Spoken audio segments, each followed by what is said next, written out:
জাতীয় সংসদে সংরক্ষিত ৫০টি নারী আসনের নির্বাচনকে কেন্দ্র করে সাধারণ মানুষের মনে কৌতূহল জেগেছে। একজন সংরক্ষিত নারী সংসদ সদস্য ঠিক কত টাকা বেতন আর কি কি সুযোগ সুবিধা পান?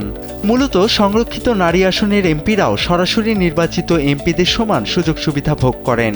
আর্থিক সুবিধার ক্ষেত্রে একজন এমপি প্রতি মাসে নির্ধারিত ৫৫,০০০ টাকা মূল বেতন পান।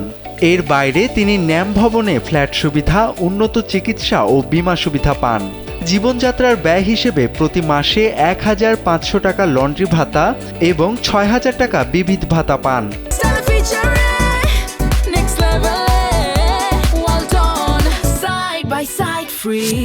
যাতায়াতের জন্য তারা পান বিশাল সুবিধা। বিদেশ থেকে শুল্কমুক্ত গাড়ি আমদানির সুযোগের পাশাপাশি বছরে ১,২০,০০০ টাকা ভ্রমণ ভাতা বা ট্রাভেল পাস পান। এছাড়া সংসদ অধিবেশনে উপস্থিতির জন্য দৈনিক ভাতা, চিকিৎসা ভাতা এবং বার্ষিক ৫ লাখ টাকার একটি ঐচ্ছিক তহবিল ব্যবহারের সুযোগ থাকে তাদের। সরকারি খরচে টেলিফোন সংযোগ সহ মাসিক ৭,৮০০ টাকা বিলও প্রদান করা হয়। নির্বাচন কমিশনের মতে সংরক্ষিত ও সরাসরি নির্বাচিত এমপিদের মধ্যে মর্যাদা বা সুযোগ সুবিধার কোনো পার্থক্য নেই।